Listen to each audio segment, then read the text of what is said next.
Friendship paradox. Why do your friends seem to have more friends than you? It's not just in your head. It's a real phenomenon called the friendship paradox. This counterintuitive idea suggests that, on average, your friends are more popular than you. How is that possible? And more importantly, what does it reveal about the way we interact, connect, and compare ourselves to others?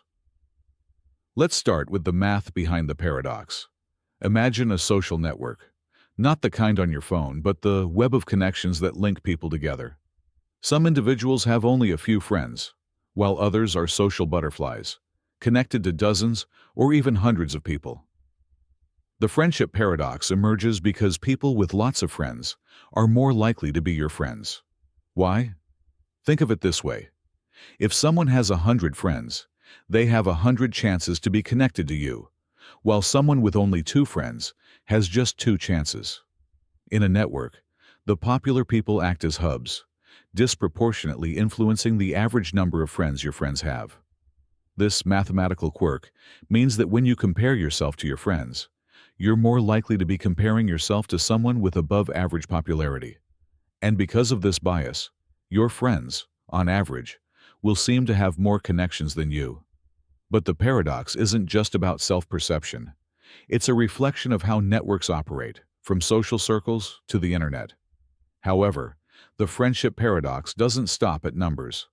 It has profound psychological and social implications, especially in an age dominated by social media.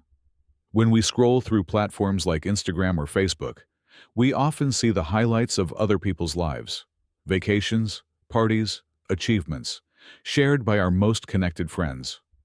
This creates the illusion that everyone else is more popular, more successful, or more interesting than we are. The friendship paradox explains why this illusion is so pervasive. We're naturally more exposed to the lives of the most connected individuals, amplifying the sense of comparison. This can have a significant impact on mental health. Research shows that social comparison is a key driver of anxiety, envy, and even depression. The friendship paradox reminds us that these comparisons are often based on a distorted perspective. Your friends might seem more connected, but that's largely because of how networks work, not because you're less valuable or less connected yourself. Interestingly, the friendship paradox isn't just a curiosity. It has practical applications in public health. For example, it's used to identify influential individuals in social networks.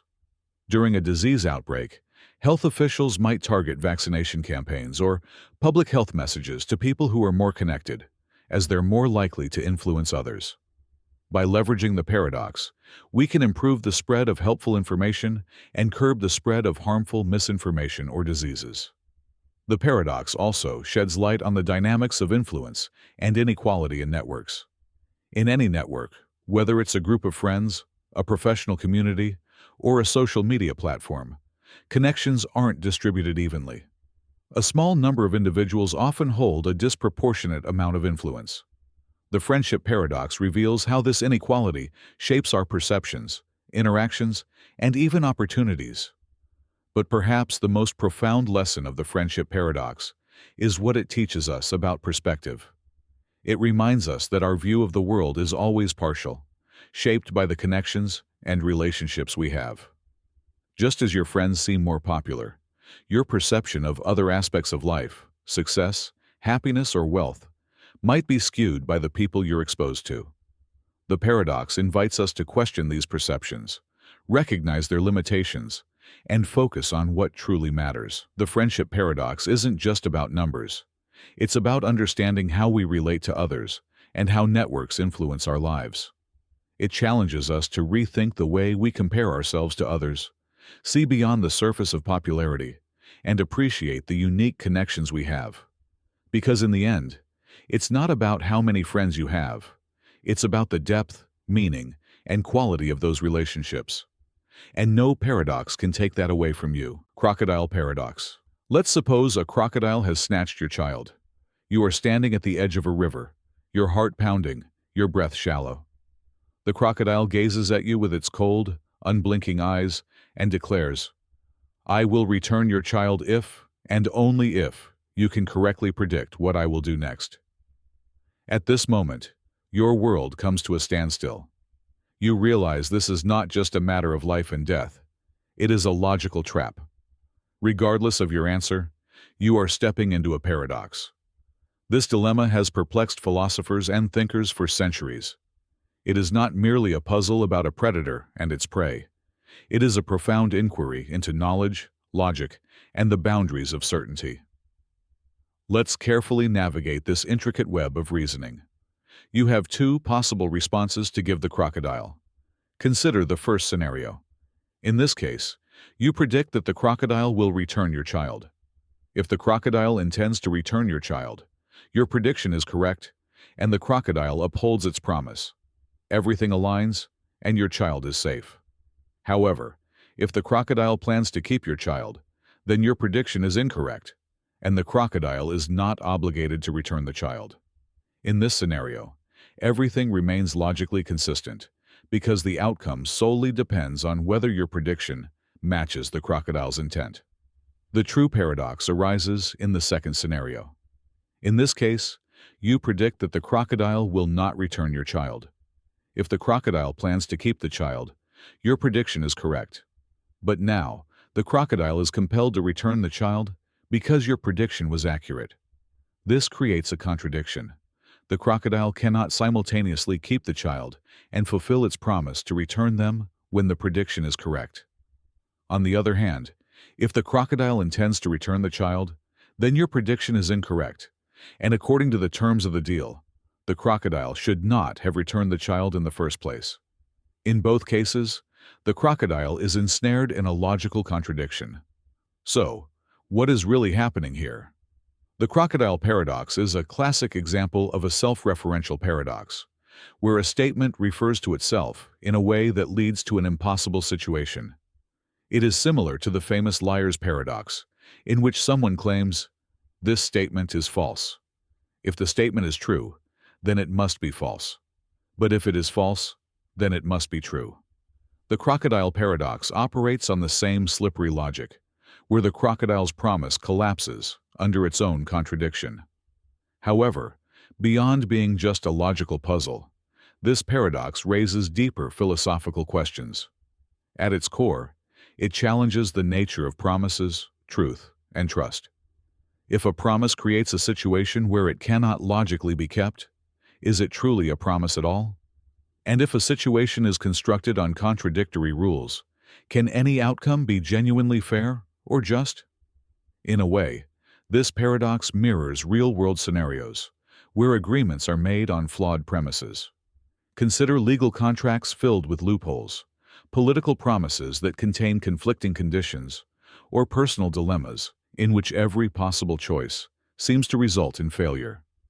The crocodile paradox is not merely a brain teaser. It serves as a reflection of the complexity and imperfection of the promises we make and the expectations we create. But let's not overlook the crocodile in this story. The paradox also unveils something about power and control. The crocodile is not merely a passive participant in this riddle. It is the architect of the trap. By setting the conditions in a way that guarantees contradiction, the crocodile ensures that no response can truly satisfy the agreement. In a broader sense, the crocodile represents authority structures or systems that deliberately establish rules designed to maintain control, even in the face of logic and fairness. So, can this paradox ever be resolved? Philosophers have debated this for centuries, and the general consensus is no.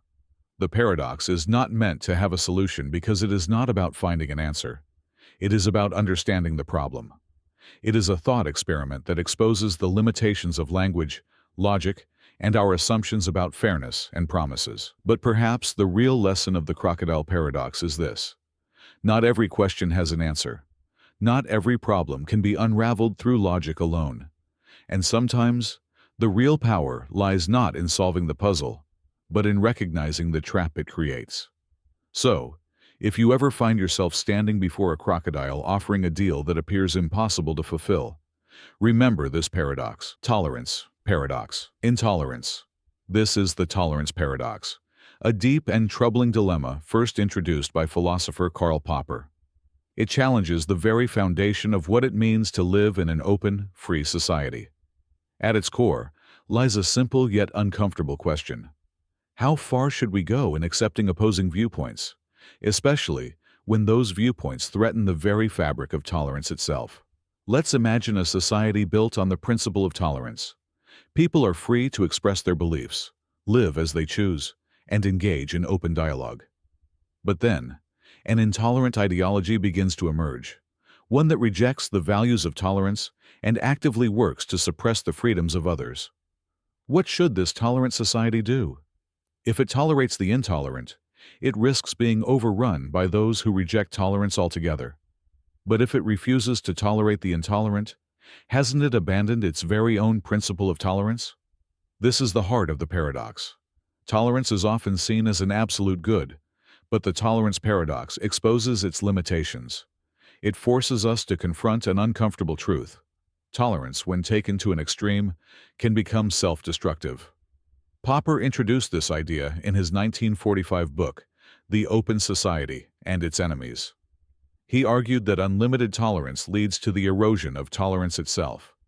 If a society allows intolerant ideologies to take root and spread unchecked, those ideologies can eventually undermine the freedoms that made the society tolerant in the first place. Popper's solution was clear, but controversial. A tolerant society must reserve the right to be intolerant toward intolerance. On the surface, this might seem contradictory. After all, how can a society committed to tolerance justify being intolerant? But Popper's argument isn't about suppressing disagreement or silencing opposing viewpoints. It's about drawing a line when those viewpoints actively threaten the rights and safety of others. The goal isn't to eliminate conflict or disagreement, but to protect the very conditions that make a tolerant society possible.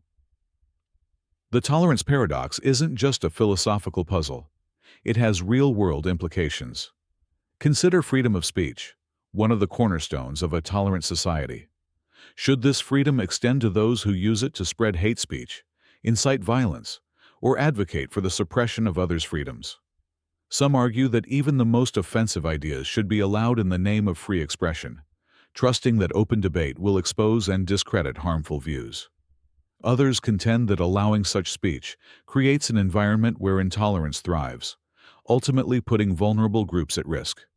History offers plenty of examples where the tolerance paradox has played out in dramatic ways. In the early 20th century, many democratic nations tolerated the rise of authoritarian movements, believing they could coexist with democratic values. But in cases like Nazi Germany, that tolerance allowed intolerant ideologies to gain power and dismantle democracy from within. These historical lessons show that unchecked tolerance can have devastating consequences.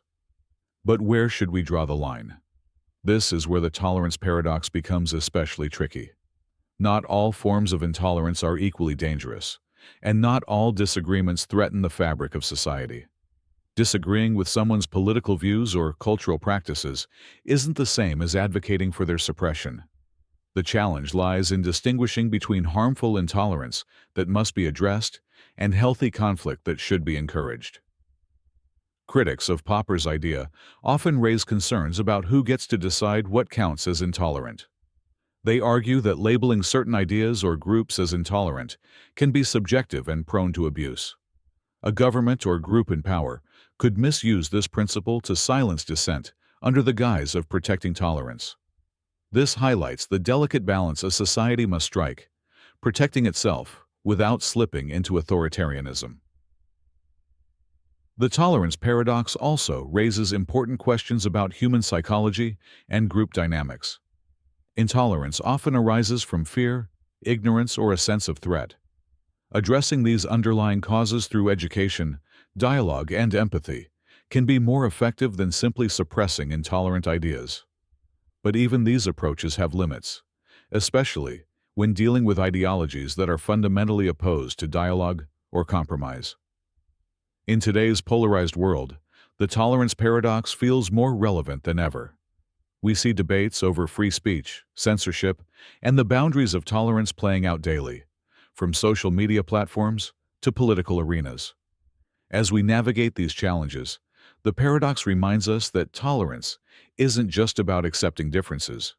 It's about actively protecting the principles that make coexistence possible. So, what can we learn from the tolerance paradox? First, it teaches us that tolerance has limits, and those limits are necessary to preserve the values we hold dear. Second, it challenges us to think critically about how we respond to intolerance, whether through open dialogue, legal protections, or, in extreme cases, restrictions. And finally, it reminds us that a tolerant society is not a passive one.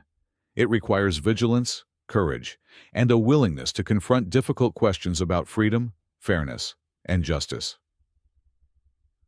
The tolerance paradox isn't just a problem to be solved. It's a reflection of the complexities of living in a diverse and open society. It forces us to grapple with the tension between our ideals and the realities of human behavior. And perhaps its greatest lesson is this: true tolerance isn't about allowing everything. It's about protecting the conditions that make tolerance possible in the first place. Schrödinger's cat. A cat locked inside a box is simultaneously both alive and dead. How is that possible?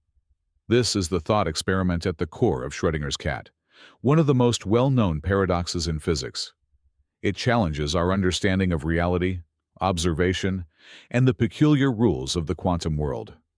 But don't worry, no cats were harmed in the creation of this paradox. It's not about actual cruelty toward felines. Rather, it's about unraveling the mysteries of existence. The story begins in 1935, when Austrian physicist Erwin Schrödinger devised this experiment to illustrate what he viewed as the bizarre and unsettling consequences of quantum mechanics. Quantum mechanics is a branch of physics that deals with the microscopic, specifically, the particles that make up atoms. At this tiny scale, the rules of reality behave in ways vastly different from our everyday experiences. To understand this, let's set the stage for Schrödinger's cat. Imagine a sealed box that contains a cat, a radioactive atom, a Geiger counter, and a vial of poison. The setup works as follows. If the radioactive atom decays, the Geiger counter detects it, triggering the release of the poison, which kills the cat. If the atom does not decay, the poison remains sealed, and the cat stays alive. The twist lies in quantum mechanics, which states that the atom exists in a state of superposition, meaning it has both decayed and not decayed simultaneously. Since the atom's state determines the fate of the cat, too, exists in a state of superposition, both alive and dead at the same time. Sounds absurd, doesn't it? How can a cat be both alive and dead? Schrödinger's thought experiment wasn't intended to explain quantum mechanics. It was meant to critique it. He aimed to highlight just how strange and counterintuitive the implications of quantum theory could become when applied to objects in the everyday world.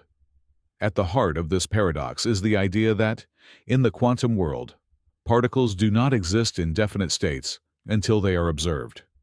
Before you open the box to check on the cat, it exists in both states, alive and dead, simultaneously. The act of observation forces the cat into one state or the other, collapsing the superposition. This concept is known as the Copenhagen interpretation, one of the most widely accepted explanations of quantum mechanics. It suggests that at the quantum level, reality isn't fixed until it is observed. In other words, observation creates reality. However, Schrödinger's cat forces us to grapple with just how strange this idea truly is. If observation determines reality, then what qualifies as an observation? Does it require a conscious human observer, or could the Geiger counter itself serve as an observer? And if observation truly creates reality, what does that imply about the nature of reality itself?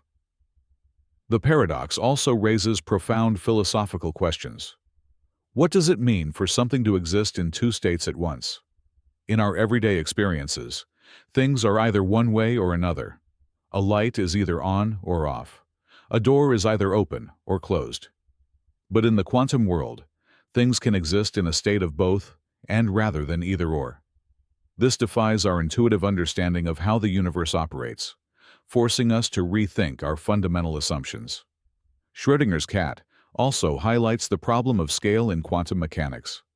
At the level of atoms and subatomic particles, superposition is a real and well-documented phenomenon. Experiments have demonstrated its validity.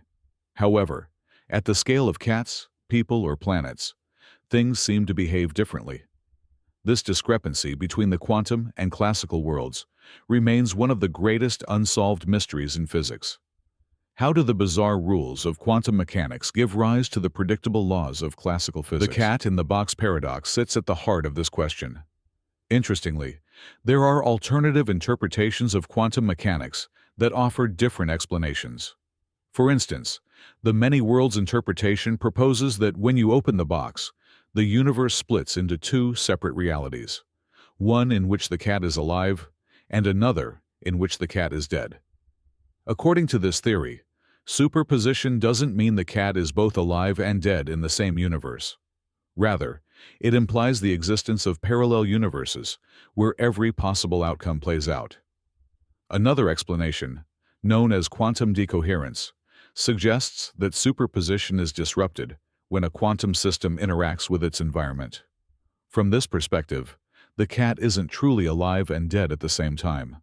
Instead, our inability to measure the intricate quantum interactions creates the illusion of superposition. These different interpretations reveal that Schrödinger's cat is more than just a paradox. It serves as a gateway to some of the deepest questions about reality, time, and existence. Schrödinger's cat also has practical implications. Quantum mechanics isn't just theoretical. It underpins much of modern technology, from semiconductors to quantum computers. In fact, quantum superposition, the very concept behind the cat paradox, is what enables quantum computers to perform calculations far beyond the reach of classical machines. Understanding these principles isn't just an intellectual exercise. It's the foundation of technological progress. Ultimately, Schrödinger's cat is more than just a quirky thought experiment. It's a profound exploration of the mysteries of reality. It pushes us to think beyond our everyday experiences and confront the counterintuitive rules of the quantum world. Perhaps its greatest lesson is that reality, at its deepest level, may be far stranger and more complex than we ever imagined. So, the next time you think about Schrödinger's cat, remember, it's not just a paradox. It's a reminder that the universe still holds secrets waiting to be uncovered. Paradox of choice tolerance isn't a fixed principle. It's a dynamic process, one that demands continuous effort to maintain. In the end, the paradox doesn't weaken the concept of tolerance. Rather, it reinforces it. It reveals that true tolerance isn't about accepting everything indiscriminately, but about standing firm in defense of what matters most. Now, consider the paradox of choice. Imagine walking into an ice cream shop, craving something sweet and ready to indulge.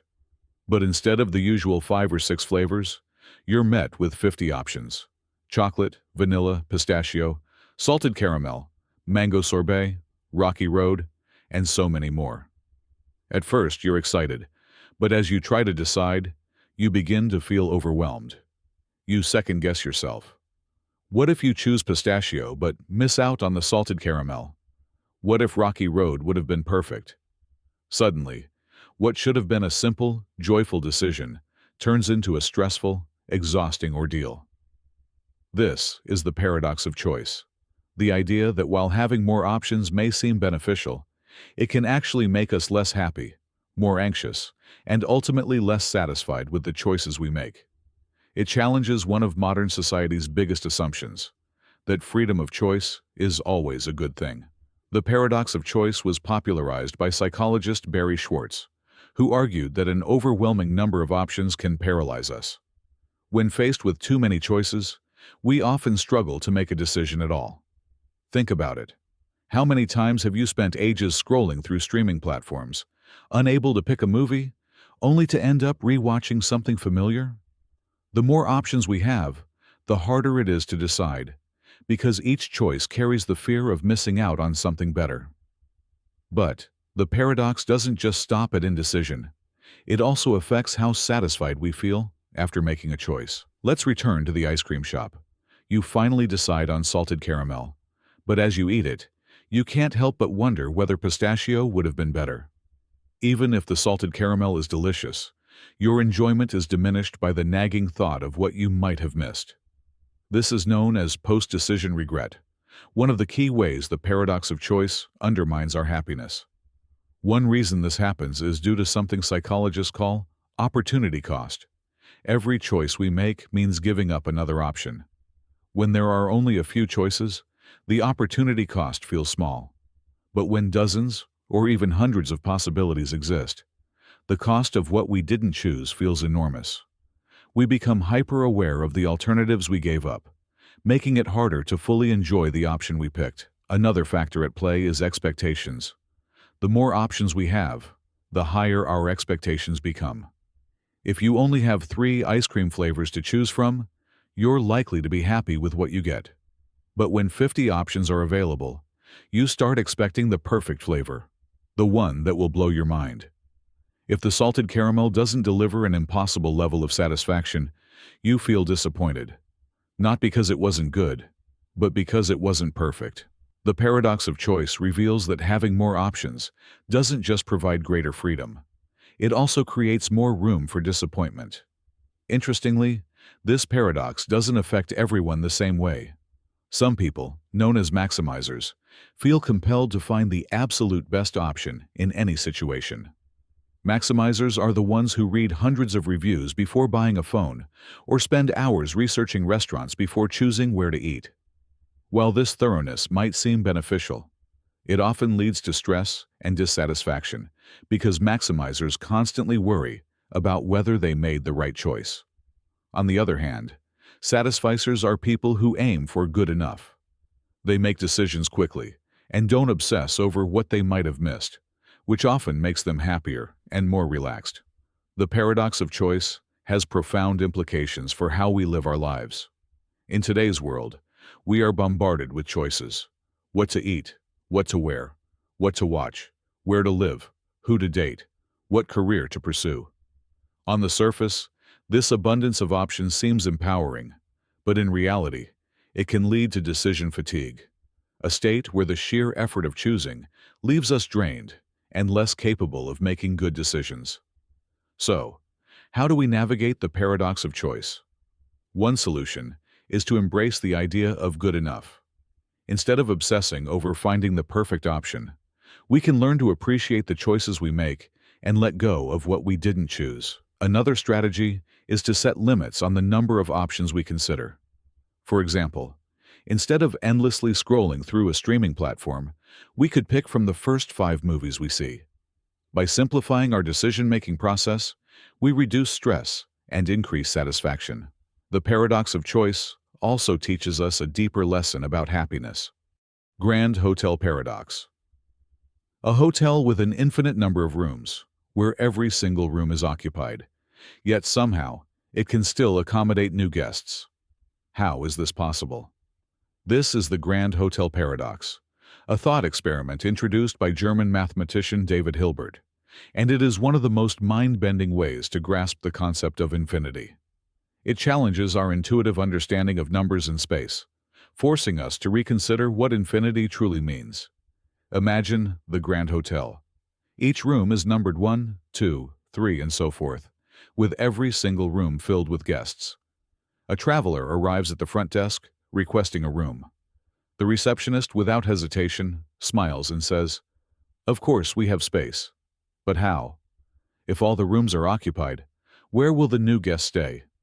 Here's the trick. The receptionist instructs every current guest to shift to the next room. The person in room 1 moves to room 2.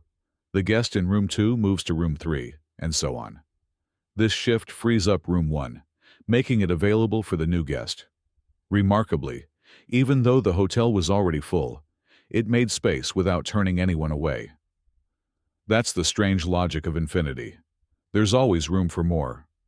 But the paradox doesn't stop there. What if a bus arrives carrying an infinite number of new guests? Surely, even an infinite hotel couldn't accommodate them all, right? Yet, the Grand Hotel can. This time, the receptionist instructs each current guest to move to a room number that is double their current one. The guest in room 1 moves to room 2. The guest in room 2 moves to room 4. The guest in room 3 moves to room 6, and so on. This process leaves all the odd-numbered rooms, an infinite number of them, empty and ready for the new arrivals. The hotel accommodates infinity within infinity, a concept that seems impossible, but works perfectly within the rules of mathematics. So, what does this paradox teach us? First, it reveals that infinity is not just an extremely large number. It is an entirely different type of quantity. In everyday life, numbers are finite and behave predictably, but infinity breaks these rules. In the Grand Hotel, full does not mean no more room, and adding to infinity doesn't make it bigger. It's already infinite. The paradox also highlights the distinction between potential infinity and actual infinity. Potential infinity refers to a process that could go on forever, like counting numbers. Actual infinity, on the other hand, refers to a completed infinite set, such as the total number of rooms in the Grand Hotel. Hilbert's thought experiment forces us to confront the strangeness of actual infinity, where our normal understanding of addition, subtraction, and space no longer applies. But there's more. The Grand Hotel paradox has profound implications for how we understand the universe. In physics, for example, infinity appears in cosmology, black holes, and even in theories about the nature of time. Hilbert's paradox serves as a reminder that infinity isn't just a mathematical curiosity. It's a concept that shapes our understanding of reality itself. Yet, the paradox also raises philosophical questions. If infinity behaves so differently from finite numbers, can we ever truly comprehend it? The Grand Hotel feels absurd because it contradicts our everyday intuition. It reveals that the human mind struggles to grasp infinity, despite its central role in mathematics and science. One of the most fascinating aspects of the Grand Hotel paradox is its connection to modern mathematics. The paradox is deeply rooted in set theory, a branch of mathematics that studies collections of objects. Mathematicians like Georg Cantor, who pioneered the study of infinity, demonstrated that there are different sizes of infinity. For example, the set of whole numbers is infinite, but it is actually smaller than the set of real numbers, which includes fractions and decimals.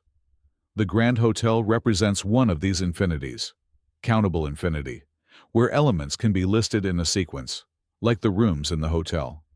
The paradox even connects to practical problems like computer science. Algorithms that deal with infinite processes, such as searching massive datasets, often use principles similar to Hilbert's hotel. By breaking infinite problems into manageable steps, we can apply this logic to technology and beyond. But perhaps the most important lesson of the Grand Hotel paradox is how it challenges us to think differently. Infinity is a concept that defies common sense, yet it serves as a gateway to deeper understanding. It forces us to question assumptions and explore ideas that stretch the limits of imagination. The Grand Hotel paradox may seem like a quirky mathematical puzzle, but it is, in fact, a profound exploration of the nature of infinity. It demonstrates that the universe, and even reality itself, is far stranger and more complex than we often realize. And in doing so, it reminds us that some questions don't have simple answers, yet they can still open the door to endless possibilities.